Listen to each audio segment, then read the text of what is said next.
ओम नमः शिवाय। शिवजी सदा सहाय। ओम नमः शिवाय। गुरुजी सदा सहाय। जय गुरुजी। शुक्राना गुरुजी। शिवपुराण श्री वायव्य संहिता 13वां अध्याय। ब्रह्मा विष्णु की सृष्टि का वर्णन। ऋषि बोले, हे वायुदेव, सृष्टि का आरंभ होने पर पहले महेश्वर ब्रह्मा और विष्णु को उत्पन्न करते हैं, फिर अपनी लीला के अनुसार संसार रचते हैं, फिर प्रलय आने पर सबका विनाश कर देते हैं। इस अनुसार तो महेश्वर ही सर्वशक्तिमान है, फिर वह ब्रह्मा जी के पुत्र किस प्रकार हो सकते हैं? कृपया कर हमारे इस संदेह को दूर कीजिए। ऋषियों के वचन सुनकर वायुदेव बोले, हे मुनियों, महेश्वर ने इस सृष्टि का निर्माण, पालन और संहार के लिए ब्रह्मा, विष्णु और रुद्र को उत्पन्न किया। ये सब तो उनकी लीलाएं हैं, जो कि विभिन्न कल्पों से बदलती रहती हैं। किसी कल्प में ब्रह्मा विष्णु और रुद्र को उत्पन्न करते हैं, तो किसी में विष्णु ब्रह्मा और रुद्र को प्रकट करते हैं। किसी कल्प में तीनों एक दूसरे को प्रकट करते हैं। मेघ वाहन कल्प में श्री हरि विष्णु ने मेघ रूप में 10,000 वर्षों तक पृथ्वी को धारण किए रखा। तब प्रसन्न होकर महेश्वर ने विष्णु जी को अव्यय शक्ति प्रदान की। ये देखकर ब्रह्मा जी के मन में ईर्ष्या उत्पन्न हो गई। उन्होंने विष्णु जी को वहां से भेज दिया और स्वयं भगवान महेश्वर की शरण में चले गए। महेश्वर को प्रणाम करके उनकी स्तुति करने लगे और बोले, हे प्रभु, अपने ही वाम अंग से विष्णु और दक्षिण अंग से मुझ ब्रह्मा को पैदा किया है, फिर हम दोनों शक्ति और सामर्थ्य में विभिन्न क्यों? क्या विष्णु मुझसे अधिक आपके भक्त हैं? भगवान, कृपया कर इस अंतर को दूर करें। ब्रह्मा जी की प्रार्थना और स्तुति से प्रसन्न होकर महेश्वर ने उन्हें विष्णु जी के समान शक्ति प्रदान कर दी। प्रसन्न होकर ब्रह्मा जी विष्णु जी के पास पहुँचे। उस समय विष्णु जी क्षीर सागर में योग निद्रा में शयन कर रहे थे। ब्रह्मा जी ने उन्हें योग निद्रा से जगाने का बहुत प्रयत्न किया, परंतु वे ना जागे। तब क्रोधित होकर ब्रह्मा जी विष्णु जी की शैया पर चढ़कर उन्हें अपनी छाती से लगाने लगे। उसी समय विष्णु जी वहां से अंतर्ध्यान हो गए। जब लक्ष्मी जी को विष्णु जी कहीं ना दिखाई दिए तो वे भी अंतर्ध्यान हो गई।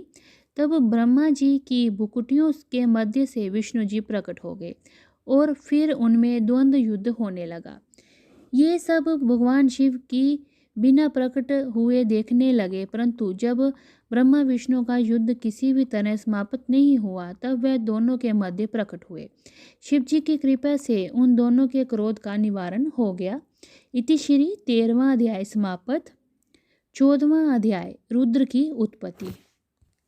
वायुदेव बोले, हे ऋषिगण, जब ब्रह्मा जी ने विभिन्न कल्पों में ये देखा कि मेरे द्वारा रचित इस सृष्टि का विकास नहीं हो रहा है, अर्थात वह बढ़ नहीं रही है, तब वे बहुत दुखी हुए। तब उनका दुख मिटाने के लिए महेश्वर की इच्छा से काल स्वरूप रुद्र भगवान ब्रह्मा के पुत्र के रूप में जन्मे। ब्रह्मा जी की प्रार्थना पर उन्होंने ब्रह्मा जी द्वारा रचित इस संसार का विस्तार करने को चाहा। ये सोचकर रुद्रदेव ने अपने जटाधारी स्वरूप अनेक रुद्र प्रकट कर दिए। वह संख्या में अनेक होने के कारण पूरे विश्व पर छा गए। वे सभी रूप में बहुत भयानक थे।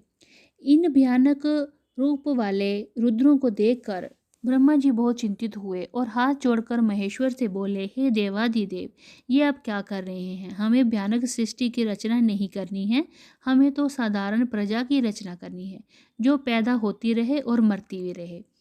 ब्रह्मा जी के इन वचनों को सुनकर त्रिलोकीनाथ भगवान शिव हंसने लगे और बोले, ब्रह्मा जी, मैं तो ऐसी सृष्टि की रचना कर सकता हूँ।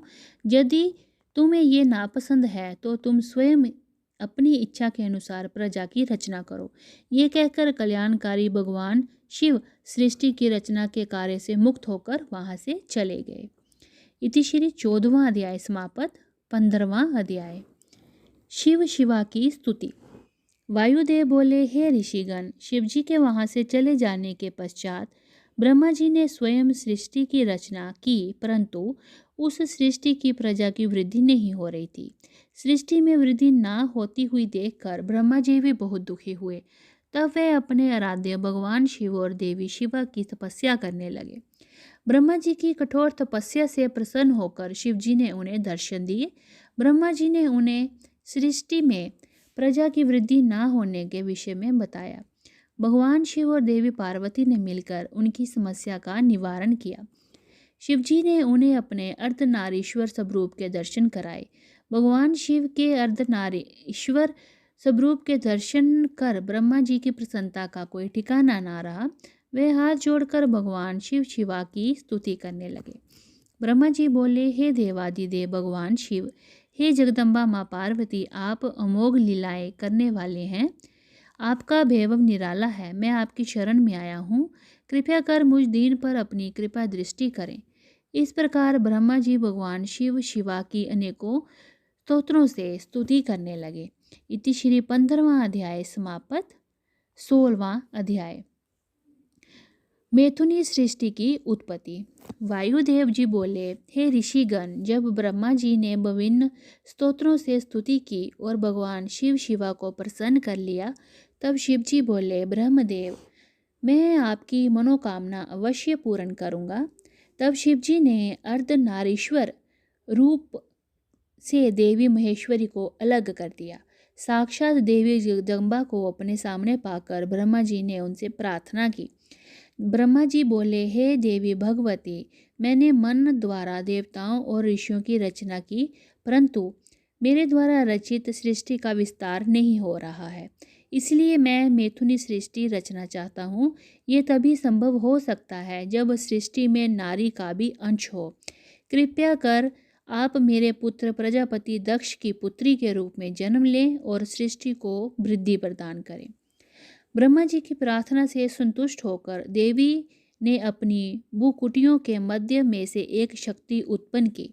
देवी ने उस शक्ति को ब्रह्मा जी की इच्छा पूरी करने के आदेश प्रदान किए और स्वयं महेश्वर जी में समा गई। तब भगवान महेश्वर अंतर्ध्यान हो गए। इस प्रकार ब्रह्मा जी को ब्रह्म रूप शक्ति प्रदान हो गई और शक्ति ने ब्रह्मा जी के इच्छा के अनुसार दक्ष के घर में जन्म लिया। तभी से मैथुनी सृष्टि का आरंभ हुआ। इति श्री 16वां अध्याय समाप्त। 17वां अध्याय मनु की सृष्टि का वर्णन। वायुदेव बोले, ऋषिगण, भगवान महेश्वर की कृपा से ब्रह्मा जी के आधे शरीर से शतरूप नामक नारी उत्पन्न की और आधे से भुव मनु को पैदा किया। उसी कन्या ने यशस्वी मनु को पति के रूप में पाया। इन्होंने मैथुन द्वारा प्रिय व्रत उतानपाद नामक पुत्र एवं आकृति, देवहूति, प्रसूति नामक कन्याएं पैदा की। आकृति और रुचि के दक्षिण और यज्ञ पुरुष नामक 2 पुत्र पैदा हुए और प्रसूति व दक्ष की 24 कन्याएं हुईं, जिनमें 13 कन्याओं का विवाह धर्म के साथ हुआ तथा अन्य का विवाह दशा, भृगु, मरीचि, अंगिरा, पुलह, क्रतु, पुलसत, अत्रि, वशिष्ठ एवं अग्नि के साथ हुआ। ऊर्जा 3 पितरों को समर्पित हुई। धर्म को 13 पुत्रों की प्राप्ति हुई। दक्ष प्रजापति की पुत्री के रूप में सती का जन्म हुआ और उन्होंने देवादिदेव भगवान शिव को पति रूप में पाया। अपने पिता के यज्ञ में पति का निरादर देखकर उसने योग अग्नि में अपने शरीर को भस्म कर दिया। फिर पुनः हिमालय की पुत्री के रूप में जन्म लेकर शिव जी को प्राप्त कर लिया। भृगु ऋषि के 2 पुत्र हुए और वे दोनों के हजारों पुत्र हुए। ये सभी भार्गव वंशी कहलाए। ऋषि मरीचि को पौर्णमास नामक पुत्र की प्राप्ति हुई और इनका बहुत बड़ा वंश हुआ। इसी वंश में कश्यप ऋषि पैदा हुए।